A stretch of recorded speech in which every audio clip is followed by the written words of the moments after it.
Hey, I'd like to welcome you to another episode of Mission Matters. My name is Adam Torres, and if you'd like to apply to be part of our community, head on over to missionmatters.com/community to apply.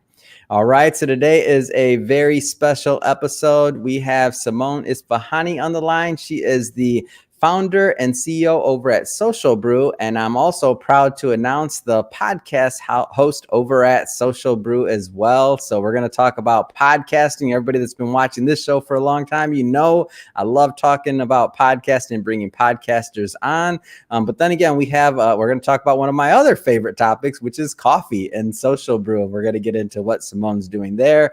But before we do, we're going to start this episode the way that we start them all, with what we like to call our Mission Matters Minute. So Simone, we at Mission Matters, we amplify stories for entrepreneurs, executives, experts, and enterprises. That's our mission. Simone, what mission matters to you? My business is called Social Brew. So I sell primarily Hawaiian coffee and Hawaiian flavored pancake mixes, and I donate half of the proceeds to fighting human trafficking. So that's really the heart of my mission, is to empower marginalized communities and specifically those who have been trafficked. Well, Simone, I've been following your work for a long time, and I'm excited to finally have you on the show. I've been listening to your show, and I'm a fan, and I definitely suggest that my audience go listen as well. But just to get us kicked off here, like, how did you get started in the entrepreneurial journey? Did you know it was going to be coffee? I guess that's what I'd ask first. Yeah, well, thank you first for having me on this. It's always it always makes me excited to talk about Social Brew any chance I get. I first came up with the concept when I was about to graduate college.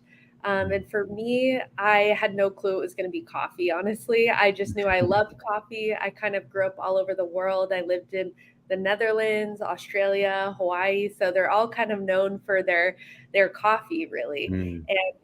So yeah, I had just the privilege of being able to have that exposure in different cultures and different types of coffee. And in college, like many students, studying in the libraries late at night, and wanting to socialize with friends, we really just enjoyed trying new coffee spots in the area. And so that's really where I grew my love for coffee.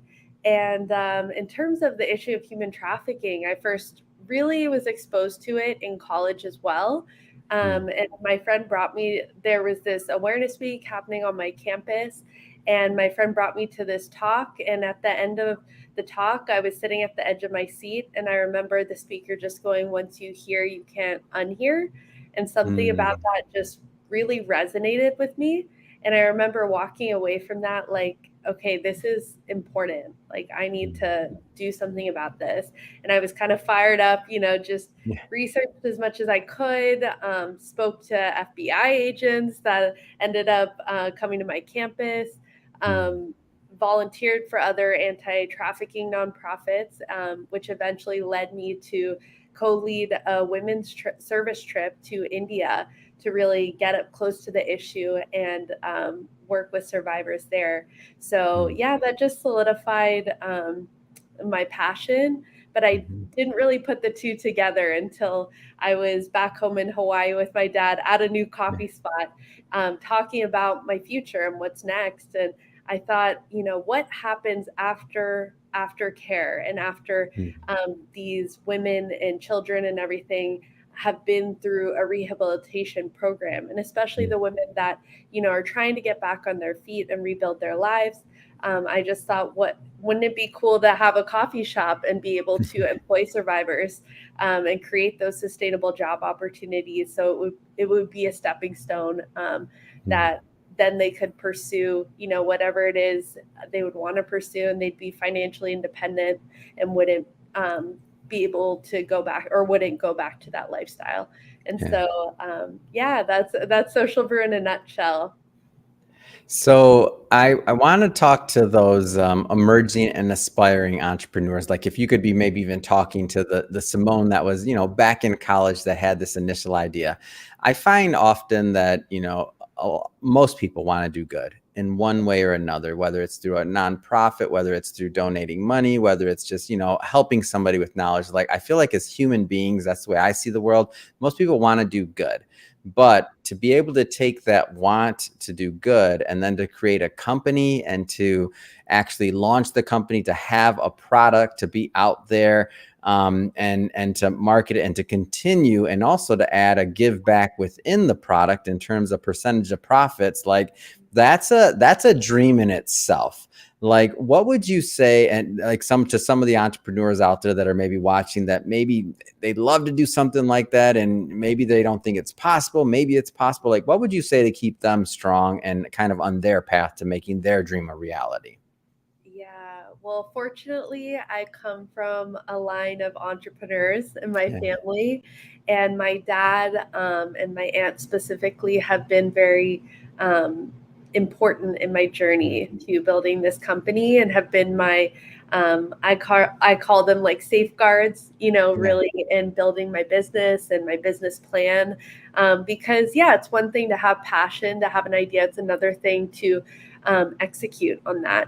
And so I think for me, once I knew I really wanted to commit to this and go for it, I was like, okay, where do I begin? How do I build a business plan? And that a lot of people are there. They don't have a dad that knows how to, kind of show them the way.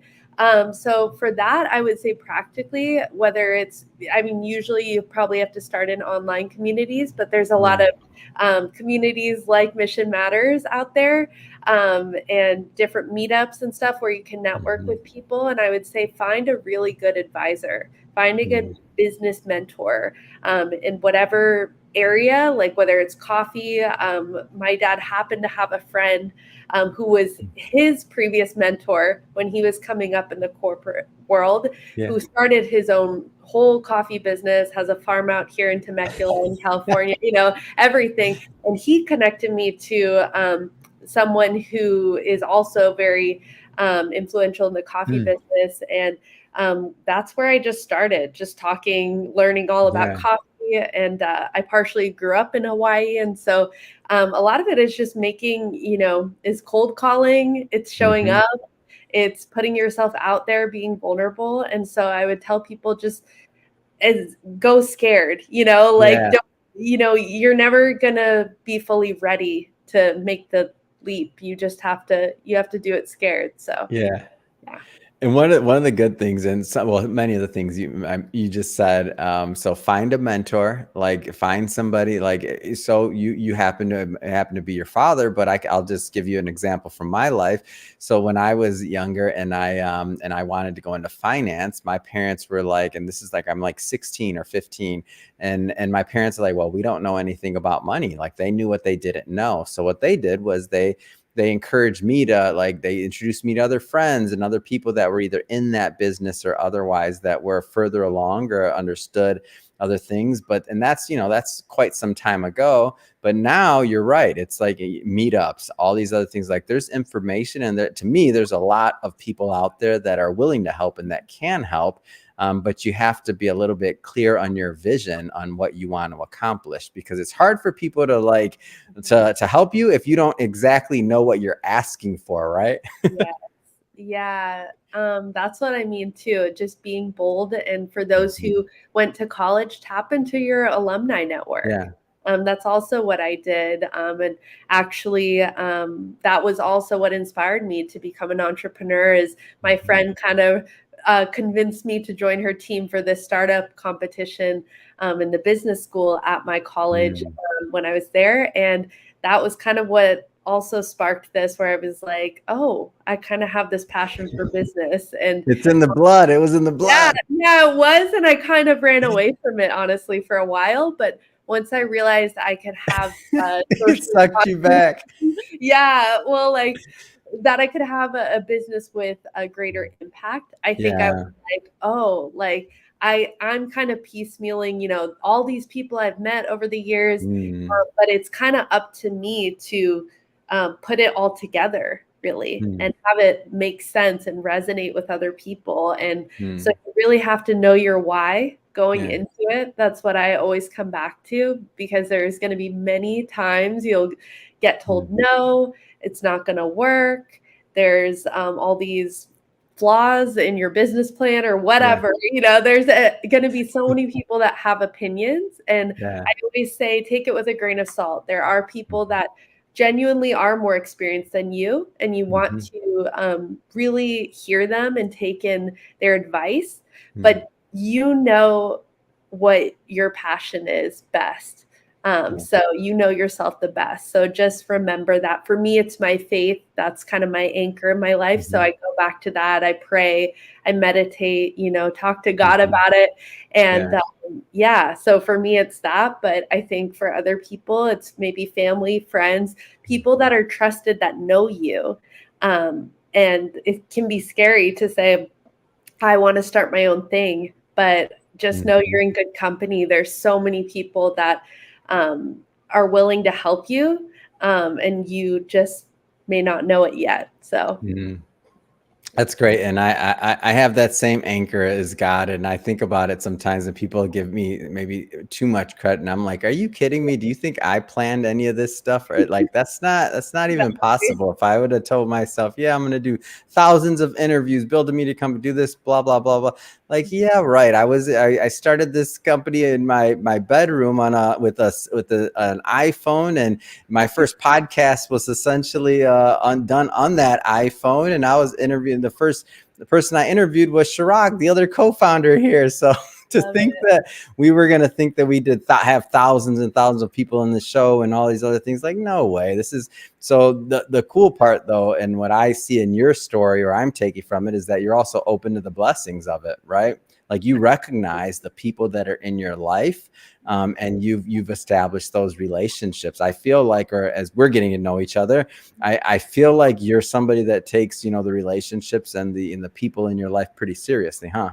Oh, absolutely. Yeah, I think life is all about community and relationships. And whether you succeed or Mm, quote unquote fail in business, which nothing is ever really a yeah, failure. I heard this quote once, rejection is just a redirection. yeah. And so I love that because I think that's my relationship with God. Mm, You follow a path and then it leads to another path that leads to another path. And mhm, sometimes you feel like you're flying blind, but I have enough faith that like God's not going to let me slip. mm, So I think it's just yeah, for me that's my safety net, but I yeah. think it's also yeah, those relationships with people in your everyday life and always being open to cultivating new relationships Mhm, wherever you go. So I get into really interesting conversations just by wherever I go for coffee or the grocery mm, store, wherever people just naturally, how's your day going? What are you up to? mm, What do you do? And then, it sparks a whole conversation. And so you just never know who you're going to yeah. meet. You never know who's going to impact and inspire you as well. And you can Mhm, infuse that and take that into your business. So. yeah. Did cold calling come naturally to you? You mentioned the word cold calling, so I like to bring that up. Absolutely not. I am not. I have to ask that for all the like people out there that are like or that are hesitant or whatever. I'm like, I ask everyone, did it come naturally? Did rejection, Oh, all that? Like, how no. was your experience? No, I'm not one of those people where I feel like you have to have that sort of inbuilt like leadership and ability to take charge. And I have had to learn how to Mhm, cultivate that skill. And I still don't feel 100% confident all the time. That's why I mhm. say it's sort of like feel the fear and do it anyways. Yeah. Um, And that's and the key though, is that you were maybe a little scared. If anybody's not scared of cold calling the first time, I don't know what oh planet they're my from, goodness, but yeah. if they're human, I feel like you got to be scared at least. And Oh always, yeah, nobody can be 100% confident. So, but you yeah. did it anyway, right? Well, and having also it helped that I had my aunt who is also my CFO, acting Mhm. CFO right now, and so she's very good at cold calling. So I just kind Mm, of watched her, and then it's like we'll kind of tag team it yeah. and divvy it up, and it's in the coffee industry too. It's cold calling, but a lot more of it is really just showing up in person with Mm, samples ready to give my pitch. mhm. Who's your food and beverage manager? Can I talk to Yeah. them? 5 minutes. It's really doing stuff like that. And I get nervous every time, even though I'm like, I've done this now for a little bit. I launched in 2021, but really started working on it in 2020. And so, I mean, it's been a minute, but I don't think you ever really get used to it. And I think that honestly excites me because I never want to take it for granted. I never want to just get used to this. So yeah. I'm glad you bring that up, because to me, it gives me strength, and I hope it gives our audience strength as well, that if you're like, maybe somebody that's watching this, their day-to-day isn't necessarily they have to cold call or go and make a sale. So that might not be the thing that scares them. It might be doing a presentation in front of people. It might be, taking a leadership role in your team. But whatever it is, the point is that you did it, and you continue to do it. And that day-to-day execution, like, to me, the whole entrepreneur journey, that's the hard part, right? So you had one win, which is a good thing. Maybe you placed it into a particular coffee shop or a hotel or somebody that picked up. And now it's like, okay, that's one down. Got to do another one. How do you stay strong? How do you stay strong and focused? Yeah.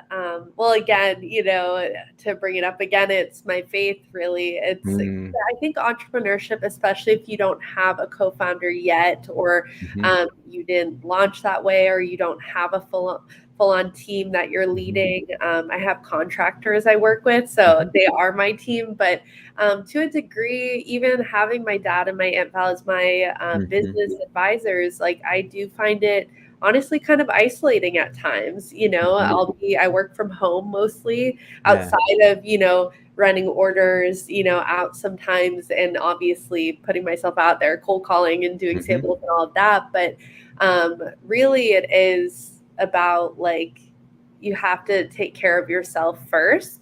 You have to take care of your mental health, your physical health. Go back to the basics of that, because I know that if I'm not doing those things, I can't be effective in business. I won't be focused at all. And you have to hone your skills. You have to cultivate that. And I think a lot of that time, sometimes it's not all this exciting stuff that people see on social media. It's a lot of the, this is the 100th email I've sent, or for the 6th time with this person, or, it can get just like, okay, well, there's no rhythm to this, and you have to create your own. But it's so worth it. And I kind of like that I don't have a 9 to 5. I kind of like that every day is a little different. And one day I could have an exciting potential meeting. The next could be a networking event, or like the leadership summit you guys have coming up. These fun events that I get to just be around other entrepreneurs and learn from other people. So it's important to have multiple trains running at the same time, I think. So. Oh my gosh, I've been waiting to share this story for the perfect moment, and I think I just found it, Simone. So when you talk about things going wrong, or you don't exactly know what's coming next, so we had and then from the outside looking in, it may always seem like everything's perfect, or that, like, but the day-to-day grind of it to get to that big event or that big thing that you can all celebrate, whether it's an award or this or that, whatever it is that an entrepreneur or person's being celebrated for. So at one of our last events, oh my gosh, like right before the event, we find out that their PA system's not working. And I'm like, oh my gosh, there's going to be like 100 and something people here. We're recording it, like all this other stuff. They told us that, I thought it was all supposed to be working. And according to like the pre-meetings, blah, blah, whatever, doesn't matter. But anyway, long story short, we get there, it's not happening. So I'm like, we had to pivot, and literally, like, the event starts maybe in 2 hours, right? I'm dressed like I am now. That's normally how I go on stage when I'm hosting. Everybody else is already like has tasks. My task before the event was to like rehearse what I was supposed to ask, the questions, all of that. So I'm the only person that doesn't have a physical task. So I'm driving to Best Buy. I'm buying speakers. We're getting microphones from Guitar Center. Like, they have them in stock. Thank God. I'm lugging all this big equipment back. And it's like, and I'm trying to rehearse and look at my notes and everything while I'm driving. So that's not probably the best idea. Yeah, and 9 times But out of like that's an entrepreneurial day right there. That's what yeah, I'm talking about. Now, did the guests know? No, everything went off without yeah, a hit. All the exactly. audio was fine. Everything else. If they would have just known, like hour and a half earlier, I'm in Best Buy. Like, yeah, I need that speaker. And how does this work? How does and I'm lugging speakers.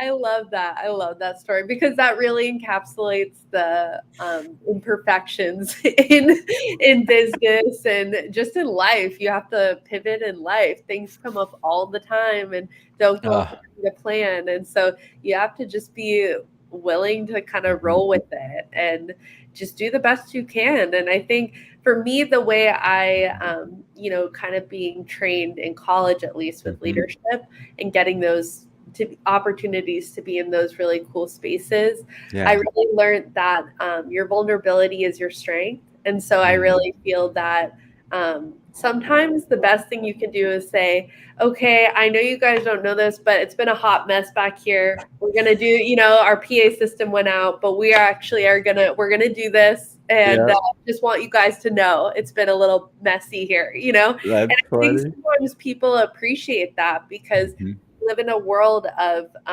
kind of chasing perfection and mhm. idolizing that. And that's just unattainable, honestly. Yeah. And so it's like, why do an Instagram Mhm, highlight reel? Like, show like the real story of like, I don't mhm. have it together all the time, but I'm still going to present myself and do my Yeah. best. I'm still going to show up. So Yeah. that's awesome. I love that story. So speaking of podcasts, Social Brew, like I want to get into that because I've watched some of your and listened to some of your episodes, and I'm a fan of the show. I told you that even before, like we met formally, and I also that's one of the reasons I invited you on the show. I was just so inspired by some of the dialogue I heard, and so maybe just tell our audience just your concept for the show, how it's evolving, and really some of your vision and how that ties in. I'd love to. Thank you. And thank you for tuning in. It's Mhm. been a step by step process. A lot of days I'm like, I have no clue what I'm doing. I don't know how I started this or got here, but it all happens the way it's supposed to. And Mm. so it's called The Conscious Cup, hosted Mhm. by me. Mhm. And it's socially conscious conversations over coffee. Mhm. So the premise of it is that you don't have to have it all together to do something meaningful with Mhm. your life and with your work. And so that encompasses a broad spectrum of people. And so I Mhm. wanted it to not just be only coffee people or only Yeah. people in the nonprofit or anti-trafficking space, Mhm. because I know people in that space, and all of Yeah. that. Right now, I'm actually doing a mini series on human trafficking to really Wow. showcase kind of my Mhm. mission and vision with my company and Mhm. kind of not overwhelm people but still present the issue in an interesting way. Mm. But I've had all different people so far and really great stories, and so I'm just enjoying the ride, honestly, and learning Yeah. a lot. And yeah, more than anything, it's a privilege and it Mhm. inspires me. So Yeah. Yeah, one of the things I found with the podcast side of things is it fills me up. Like people ask, how do I continue to do what I do? How do I, like keep that schedule? How do I, this is how right here, like doing this interview with you, it fills me up, hearing your story, hearing your journey. It's a connection. So for people that are thinking about podcasts or how they relate, I don't know how they relate in your life, whether you're a listener or whether you wanted to start one or however, but to me, it's just that connection, because I feel like we learn so much from just like that connection and human value of that exchange right there. Like something new is created. So when I listen to the Conscious Cup and I think about like where that show will head and how it will evolve and how it'll grow, and then as your catalog builds, year over year, I'll just project this and give you this good energy and these good vibes as your catalog builds year over year. You're going to look back and you're going to be like, so just like, and the reason why you'll get this for sure is because you already kind of look back at your life like that. And I know this because you told me, as you were telling me how you built Social Brew in the beginning, was going back to people you've met along the way, essentially, whether they were family or otherwise. Obviously the families in your life day to day, but the other people, or that you were directed to, like that you had encounters with for many years. So what's going to happen is your catalog and all the individuals that are on your show, it's going to end up being its own community of advocates and supporters for you along the way. And then they're going to share it. And then you'll have this other advocacy and these other layers that you didn't even know existed. And it's amazing. It's amazing. You look back and you're like, whoa, how did that happen? So when I see I can already tell based on the content you're creating and that who's listening to it, like myself, I listened to it and that's how I became an advocate. And I'm like, oh my gosh, I gotta learn more about this. That's what the power of your show and podcasting, in my opinion, has to do. So I'm excited for your journey. And when you said it's lonely, for sure. And that's why I always try to bring podcasters on the show or introduce podcasters to podcasters, because if it's just you, the mic, and your guest, or just you and the mic and you're figuring out your next guest, or you're trying to figure out that's lonely. But I will tell you this, and for any community, I'm not knocking the YouTube community or any other community, but to me, the podcast community, I still haven't met a podcaster I didn't like. I met a couple people on YouTube where I'm like, you're probably a nice person, but I might not invite you over for dinner. Yeah. Yeah, definitely. Yeah, well, I love listening to podcasts, but I never honestly saw myself starting a podcast. So it really neither. it came about very naturally. Actually, a lot of different people, even people I didn't know, those people business people you have encounters with, whatever. They were like, you should start a podcast. It was literally just I would get these random comments, and then I'd have friends kind of mention it here and there. And I'm like, that's nice and all, but nice that you think I could do that. But I really just felt like it's a crowded space, and what do I have to say that's different than anyone else? But I appreciate you, and that compliment for me, because I do think that we're all unique in our own way. We all have a unique perspective. And so, just having friends and family be like, but it's your perspective and there's only one you. So you're so right. So, and even the stories, and that translates to most things. So like brands, right? Whenever I hear somebody say it's a crowded space, normally I feel like they haven't yet defined what their role within that space is. So not picking on you for saying that, by the way, I just mean in general, for example, some people would argue that the coffee space is crowded, right? But you found your niche within coffee. And you also found your niche and within your personal story that's actually super authentic to you. Nobody else could start another coffee company saying exactly the words you said with the exact same mission and deliver with the same authenticity the way that you're doing it, because that's you and that's your story. So for podcast, not just podcast, content creation in general, that's the same thing. And to me, that's what's super special. You could start a blog tomorrow and it would still be uniquely you and a unique part of your journey and your identity. And hopefully it's done with the thought process, just like you're doing with the Conscious Cup and also Social Brew. Hopefully it's done with some type of mission-based focus that has a thought process on how you're going to give value to not just your audience, but also the marketplace in the world. So I think it's awesome. Thank you. Thank you. So Simone, I know you got a lot going on, building a business, building a show, a lot of things. I just got to ask, what's next? I mean, what's next for you? What's next for Social Brew? Yeah. So right now I'm very focused on the wholesale market. I'm in a couple hotels in Hawaii, including the Fairmont. Congrats. That's a big deal. I pause entrepreneurs when they're sharing good things. Congrats. Thank you. So that was a big get for me, big opportunity. So just the hotel industry surprisingly has been very open. I feel like just hearing me out, trying samples, getting my foot in the door. And especially in Hawaii, it's all about talking story, as we like to say it. and Mm. building those relationships. And I'm currently based in Santa Monica. And Mhm. so I'm trying to just build that out in the LA market, so B2B, but also focusing on direct to consumer as well at the same time. Like I said, having, multiple trains, running at Yeah. once. And so the hope is to eventually have a brick and mortar, hopefully in the next couple of years, and to be able to employ survivors through the two nonprofit Mhm. partners that I work with, and create those sustainable job opportunities. And I want it to not just be about, because I think human trafficking is a very heavy topic for Mhm. most that, we don't like what we are uncomfortable with, right? Mm. And there's very few people that run towards that or like, I want to know, Yeah. you know? And so I want to have a space in a way that it's not just another cute, trendy coffee shop that's Yeah. Instagram worthy. That's great and all, but I wanted to have the mission, but also have amazing coffee. And so Mm. they're equal in their value. And so that's what I really feel like is, you just draw people in when you have a really Mhm. great product. And so it's also testing the market. I've done demos. I'm in Brentwood Country Mart here.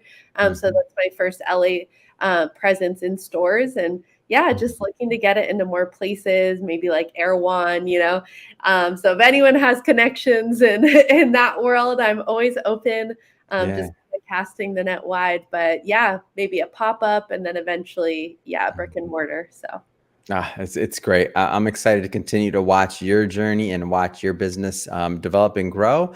That being said, if somebody wants to connect or learn more about Social Brew or also the Conscious Cup, what's the best way for them to do that? yeah, so you can go to socialbrew.us, and that kind of has everything on our website. You can also follow at Sip Social Brew on Instagram and Facebook. And then at Simone underscore Ispahani is my personal handle. And I link it to the Conscious Cup. I'm posting about Social Brew all the time. Mm. So there, if you ever just want to chat or you have questions, I'm always open. So Awesome. And we'll put all that information in the show notes so that our audience can just click on the links and head right on over. And speaking of the audience, if this is your first time with Mission Matters or engaging in an episode, we're all about bringing on business owners, entrepreneurs, executives, and enterprises and having them share their mission, the reason behind their mission. Why do they do what they do? Like what gets them, up in the morning and fired up to go out there into the world and to make a difference? If that's the type of content that sounds interesting or fun or exciting to you, we welcome you. Hit that subscribe button. We have many more mission-based individuals coming up on the line, and we don't want you to miss a thing. Simone, as always, it's been so nice talking to you. Thank you so much for coming on the show. thank you for having me.